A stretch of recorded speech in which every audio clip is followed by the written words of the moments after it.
The live TV, सच सबसे आगे। नमस्कार, द लाइव टीवी आप देख रहे हैं, आपके साथ मैं हूं आदित्य कुमार। महाराष्ट्र में सकाल के सर्वे आने के बाद वैसे ही भारतीय जनता पार्टी टेंशन में दिखाई दे रही थी, कैसे महाराष्ट्र में अपना आधिपत्य स्थापित करेगी।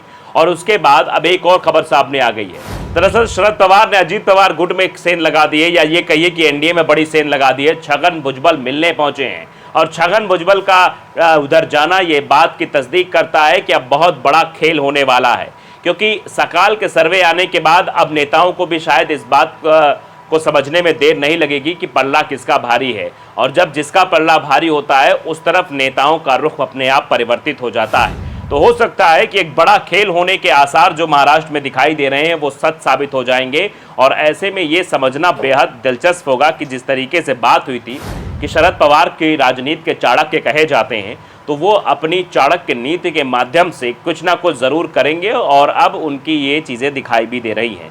मुलाकात के बाद छगन भुजबल ने जो चीज़ें बताई हैं वो अपने आप में बड़ी दिलचस्प हैं। शरद पवार से क्या बात हुई ये बाकायदे बताया गया है।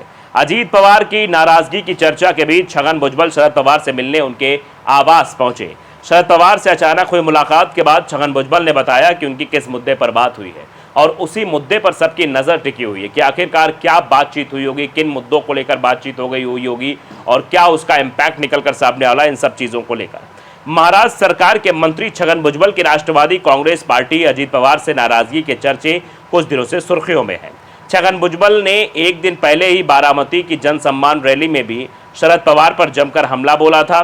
शरद पवार को निशाने पर लेने के बाद 24 घंटे के भीतर ही छगन भुजबल उनके सिल्वर ओक पहुंच गए। तो ये चर्चा का बाजार गर्म हो गया कि आखिरकार क्या होने वाला है। कयास छगन के पाला बदल को लेकर भी लगाए जाने लगे। अब छगन भुजबल ने मुलाकात को लेकर जानकारी साझा की है, बताई है सबको। कहा कि उनकी किस मुद्दे पर बात हुई है। छगन भुजबल ने कहा कि शरद पवार से उनकी आरक्षण को लेकर बात हुई है। शरद पवार से मुलाकात के बाद पत्रकारों से बात करते हुए छगन भुजबल ने कहा कि पार्टी की ओर से नहीं, एक विधायक के रूप में उनसे मिलने पहुंचा। यानी पार्टी की ओर से नहीं पहुंचे थे, एक विधायक के तौर पर मिलने पहुंचे थे। शरद पवार आज मुंबई में है, ये जानकारी मिली। उन्होंने कहा कि महाराष्ट्र में स्थिति बहुत खराब है, मराठा ओबीसी की दुकान में नहीं जा रहे हैं। भुजबल ने कहा कि शरद पवार बड़े नेता हैं और उनको आगे आकर इसमें रास्ता निकालना चाहिए। उन्होंने कहा कि शरद पवार ने हमसे कहा कि सरकार की मनोज जारंगे और मनोज आहाके के साथ क्या बातचीत हुई है, इसे लेकर मुझे कोई जानकारी नहीं है। महाराष्ट्र सरकार के मंत्री ने कहा है कि हमने इसे लेकर उनसे सीएम एकनाथ शिंदे से बातचीत कर जानकारी लेने का भी आग्रह किया है। शरद पवार ने आश्वासन दिया है कि 1-2 दिन में सीएम से बातचीत कर बैठक करते हैं। उन्होंने राजनीतिक कयासों को खारिज करते हुए कहा कि ओबीसी और मराठा आरक्षण के मुद्दे पर किसी से भी मिलने जाऊंगा। भुजबल ने यह भी कहा कि ज़रूरत पड़ी तो राहुल गांधी से भी मिलने को तैयार हूँ। छगन भुजबल ने आरक्षण के मुद्दे पर एक ही दिन में पहले शरद पवार को घेरा था। यानी एक दिन पहले आरक्षण के मुद्दे को लेकर शरद पवार को घेरा था और अब शरद पवार से मिलने उनके आवास पहुंच गए। और ये कहा जा रहा है कि पार्टी की तरफ से नहीं, बल्कि एक विधायक होने के नाते वो मुलाकात करने पहुंचे हैं। अब इसको लेकर कहा जा रहा है विधायक होने के नाते पहुंचे हैं, तो इसका मतलब है कि उनके दिमाग में कुछ तो चल ही रहा होगा। सर्वे है, नेताओं का किसी दूसरे नेता से मिलने पर यह साफ कहा जा सकता है कि उसके पीछे कोई ना कोई अवचित्त जरूर होता है। छगन भुजबल ने एक दिन पहले ही शरद पवार पर जमकर हमला बोला था। छगन भुजबल ने आरक्षण के मुद्दे पर सीएम एकनाथ शिंदे की ओर से बुलाई गई सर्वदलीय बैठक से महाविकास अघाड़ी के किनारा करने को लेकर शरद पवार पर निशाना साधते हुए कहा था कि बारामती से फोन आने के बाद एमवीए नेता बैठक में शामिल नहीं हुए। छगन भुजबल की यह मुलाकात आरक्षण पर चर्चा और सर्वदलीय बैठक से जुड़ी है या पार्टी के भीतर चल रही उठापटक से है, ये भी देखना दिलचस्प होगा। दरअसल छगन भुजबल की गिनती कभी शरद पवार के बेहद करीबियों में की जाती थी। अजीत पवार की अगुवाई में हुई बगावत के बाद जब एनसीपी 2 धड़ों में बढ़ गई, वह भुजबल भी बागी गुट में शामिल थे। भुजबल का नाम एनसीपी के उन नेताओं में भी था जिन्हें जिन्हें कहा जा रहा था कि अजीत के साथ महाराष्ट्र सरकार में मंत्री पद की शपथ दिलाई गई थी। छगन भुजबल राज्यसभा चुनाव में पार्टी की ओर से अजीत पवार की पत्नी सुनेत्रा पवार को उम्मीदवार बनाए जाने को लेकर नाराज बताए जा रहे थे। सुनेत्रा पवार लोकसभा में बारामती सीट से एनसीपी अजीत पवार के टिकट पर चुनाव मैदान में उतरी थी, लेकिन उन्हें सुप्रिया सुले से मात मिली थी। सुप्रिया सुले ने उन्हें चुनाव हरा दिया था। इसके बाद ये कहा जाएगा कुछ ना कुछ तो होगा, लेकिन अभी जो फिलहाल चीज़ें हो रही हैं वो बताने के लिए काफ़ी है। देखिए संदीप चौधरी भी इससे लिखते हैं कि महाराष्ट्र विधानसभा चुनाव से पहले खेला शुरू हो गया। शरद पवार से मिलने पहुंचे अजीत गुट के छगन भुजबल, एनडीए की टेंशन बढ़ गई है। एनडीए पूरी तरीके से परेशान है।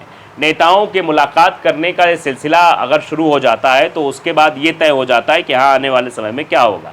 अब देखिए इस पर लोगों का रिएक्शन क्या है। राजवीर लिख रहे हैं कि महाराष्ट्र की जनता के साथ बहुत बड़ा धोखा हो रहा है। चाहे वो कोई भी पार्टी हो, कोई भी काम कोई काम नहीं कर रहा, सिर्फ अपनी साख बचे वो ये देख रहे हैं। कैसे ही साख बचा लिया जाए, कैसे इधर से उधर पाला बदल लिया जाए। महाराष्ट्र की जनता के बारे में किसी को सोचने का वक्त नहीं है, ये महाराष्ट्र की जनता कह रही है।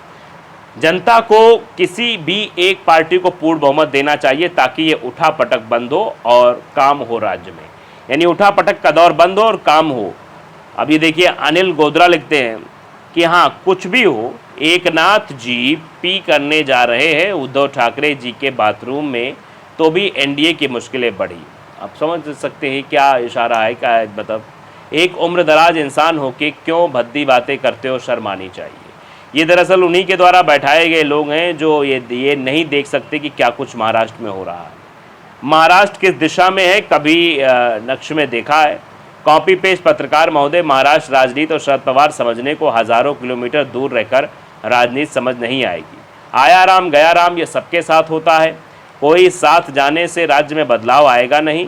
अजीत दादा पवार बाहर निकलने से क्या होगा तुम समझोगे नहीं। आप समझिए, ये कुछ लोग हैं जो महिमा मंडन करने के लिए ही बुलाए जाते हैं। उनका महिमा मंडन आप देखकर ये समझ भी सकते हैं किस तरीके से बातें कर रहे हैं। राजनीति में खेला ही होता है, राकेश आदन कह रहे हैं। जनता भी जानती है, खेलिए, जनता से भी खेलिए, जनता के हितों के साथ भी खेलिए। खेलेगा तभी बढ़ेगा इंडिया, ये कहा जा रहा है। खेलेगा मतलब ये जनता की भावनाओं के साथ खिलवाड़ किया जा रहा है, इधर से उधर पाला बदला जा रहा है, जनता के बारे में कोई काम नहीं हो रहा है। ये बार बार लोगों का ये कहना है। लीजिए लिखने लगता है शरद पवार भी एनडीए का हिस्सा बन जाएंगे, अब तो गधा शर्म से चुल्लू भर पानी में डूब मरेगा। मतलब आप समझ सकते हैं कि ये किस तरीके से एआई जनरेटेड फेक वीडियो कुछ लोग इसको बता रहे हैं, शुभम करोती हैं। तो ये अलग अलग तरीके का रिएक्शन आ रहा है, लेकिन ये बात समझनी बहुत ही ज़रूरी है कि आखिरकार क्यों शरद पवार से मिलने छगन भुजबल पहुंचते हैं, जबकि एक दिन पहले ही वो शरद पवार के खिलाफ बोलते हैं और दूसरे दिन ही वो शरद पवार से मिलने पहुंच जाते हैं आरक्षण के मुद्दे को लेकर और कहते हैं कि मैं राहुल गांधी से भी मुलाकात कर सकता हूं।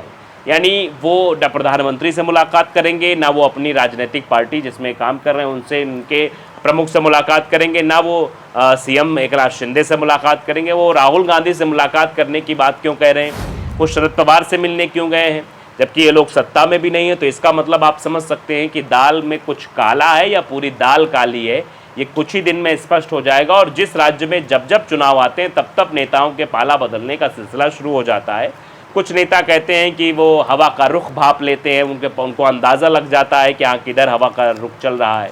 और अभी एक सर्वे ने बता ही दिया है कि इंडिया गठबंधन हावी चल रहा है एनडीए पर महाराष्ट्र में, तो हो सकता है उसी का ये नतीजा, उसी का साइड इफेक्ट दिखाई देने लगा है। द लाइव टीवी को अगर आपने सब्सक्राइब नहीं किया ज़रूर करिए, बेल आइकन दबाइए ताकि सच खबरें आप तक पहुंचती रहें। नमस्कार।